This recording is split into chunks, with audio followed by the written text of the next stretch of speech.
हाँ, तो मैं थोड़ा-सा पीछे से बैकग्राउंड से बताना चाहूँगी कि जैसे 2020 में ये पैंडेमिक आया था, उस टाइम ये न्यू पैंडेमिक था, किसी को इसके बारे में पता नहीं था कि कितनी सीवियर बीमारी करेगा, कौन-सा ट्रीटमेंट सही रहेगा, सो डॉक्टर इसके ऊपर रिसर्च कर रहे थे। उस समय जब पैंडेमिक सिचुएशन आता है, जब बहुत सारी तादाद में लोग वो बीमार हो जाते हैं एक साथ, तो एक वैक्सीन का बहुत बड़ा रोल होता है, क्योंकि वो प्रिवेंट कर पाता है। तब इसके लिए कोई वैक्सीन भी नहीं था और बाहर की कंपनीज़ काफ़ी देर से बना रही थी। तो ऐसे ही जो एस्ट्राजेनेका है उन्होंने भी एक टेक्नोलॉजी से बनाया जो सीरम इंस्टीट्यूट को दिया।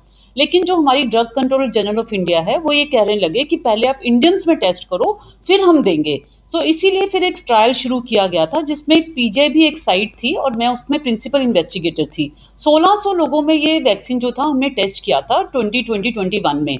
अभी हम टेस्ट कर ही रहे थे क्योंकि देखा गया कि सेफ है और बाहर से भी स्टडीज आ गई थी, तो गवर्नमेंट ने डिसाइड किया और बीमार इससे डेथ्स काफ़ी हो रही थी कि वैक्सीन हमें कम्युनिटी में देना है, स्पेशली हेल्थ केयर वर्कर्स पे सबसे पहले हम शुरू करेंगे। सो 16 जनवरी को ये शुरू कर दिया था। सो हमारी स्टडी में जो पब्लिश्ड भी है, कोई ऐसा थ्रोम्बोसिस का कोई ऐसा रिपोर्ट नहीं हुआ था और हमने अपने हेल्थ केयर वर्कर्स को 12,000 को लगाया जिसमें कोई ऐसा एपिसोड नहीं आया और हमने उनका फॉलोअप भी किया 1 साल तक। एक बार 1 साल तक किया और एक बार 6 महीने तक किया, तो कोई ऐसा केस नहीं आया था। लेकिन मैं बताना चाहूँगी कि गवर्नमेंट को जब ये पता चला कि ऐसे केसेस आ रहे हैं, तो उन्होंने मई 2021 में ही ये हमें एडवाइजरी इश्यू कर दी थी कि अगर ऐसा किसी भी पेशेंट को हिस्ट्री आती है पहली डोज के बाद कि उसको क्लॉटिंग हो रही है या उसका प्लेटलेट काउंट कम हो रहा है, तो आपने उसको सेकेंड डोज नहीं देनी।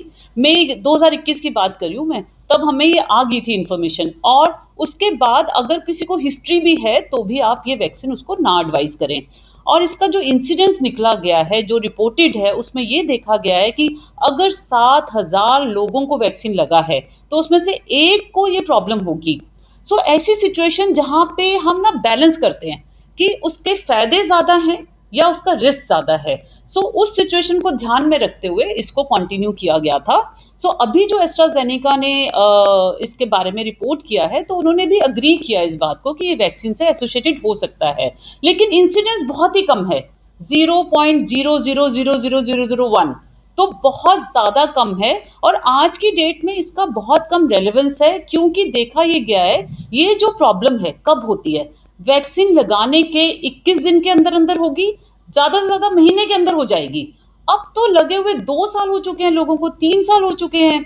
सो अब इसका कोई खतरा नहीं है। अगर किसी को अभी भी कोई प्रॉब्लम है तो उसका रिस्क फैक्टर वैक्सीन बहुत अनलाइकली है। उसका रिस्क फैक्टर हो सकता है शराब पीना, सिगरेट पीना, अनकंट्रोल्ड डायबिटीज, अनकंट्रोल्ड हाइपरटेंशन, दवाइयां ना पूरी तरह से लेना, मोटापा, सैर ना करना। तो ये बहुत ज़्यादा इंपॉर्टेंट रिस्क फैक्टर्स हैं जिसके ऊपर लोगों को फोकस करना चाहिए। कोविड-19 वैक्सीन अगर अभी 3 साल तक उनको नहीं इम्पैक्ट किया है तो बहुत ही ज़्यादा कम चांसेस हैं कि ऐसा होगा। मैं कहूँगी कि ऑलमोस्ट नील के ही होगा इसका चांस। लगी थी तो हाँ उस जी। समय हार्ट अटैक के केसेस भी बहुत ज़्यादा देखे गए। तो आप ये कैसे डिनाई कर सकते हैं कि वैक्सीन का असर नहीं था? इसके नहीं, साथ एक हार्ट और सवाल ले नहीं, पहले इनका ले लेते हैं। खून के हाँ। धक्के भी जमने शुरू हो गए थे। हाँ, हाँ। ये भी एक फैक्टर माना नहीं, जाता वो Yes. देख, ये मैं ये नहीं कह रही हूँ कि जो रिपोर्टिंग हुई है वो मेरे पास डाटा नहीं है क्योंकि मैंने तो ट्रायल किया था, वो डाटा आप ले सकते हैं, मिनिस्ट्री के पास वो डाटा है। एडवर्स इवेंट फॉलोइंग इम्यूनाइजेशन, सो वो पूरा उनका मॉनिटर हुआ है। सो अगर आप हमारी इंडिया की पॉपुलेशन देखें 130 करोड़, ठीक है, और अडल्ट में लगाएं तो इंसिडेंस बहुत कम है। मैं तो ये कह रही हूँ कि आपके चांसेस वो बीमारी होने के बहुत कम है, और अगर हैं भी तो वो शुरू में हो जाते। आपके वैक्सीन की 2 डोजेस लगनी थी और 1 डोज के आपके महीने के अंदर अंदर आपको वो प्रॉब्लम आ जाती।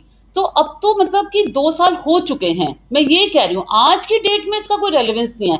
वैक्सीन बनना बंद हो चुका है, सीरम इंस्टीट्यूट नहीं बना रहा, ना ही हम किसी को एडवाइस कर रहे हैं कि आप वैक्सीन लगवाइए, ना ही हम इसकी ज़रूरत है हमें, क्योंकि अब तो सब भी इम्यूनाइज्ड हैं। उस टाइम ज़रूरत थी और देखा भी गया जिनको वैक्सीन लगे, ये वैक्सीन 70% इफेक्टिव था सिविरिटी कम करने के लिए, डेथ कम करने के लिए, हॉस्पिटलाइजेशन कम करने के लिए। माइल्ड इन्फेक्शन नहीं कभी कम की इसने, लेकिन डेफिनेटली सिविरिटी कम हुई। मैंने खुद 3 डोजेस लगवाई हैं। फर्स्ट डोज 16 जनवरी को लगवाई थी 2021 में, सेकेंड डोज और बूस्टर डोज। मेरे पेरेंट्स 75 ईयर से ऊपर हैं, दोनों को मैंने कोविशील्ड लगवाया था। बिल्कुल ठीक है, 2-3 साल हो गए हैं उनको, बिल्कुल ठीक है। एक डायबिटीज़ है, एक हाइपरटेंसिव है, कोई ऐसी प्रॉब्लम नहीं आई है। मैंने अपने इन-लॉज़ को भी लगाया, वो भी 78 ईयर्स के हैं। तो मतलब कुछ ऐसा ऐसा प्रॉब्लम है ही नहीं।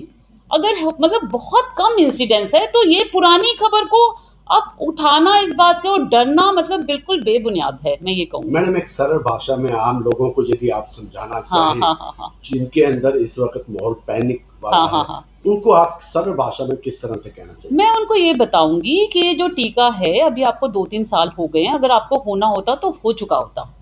अब इसके से डरने की कोई बात नहीं है, खतरे की कोई भी बात नहीं है, आज की डेट में। Thank you madam. Thank you.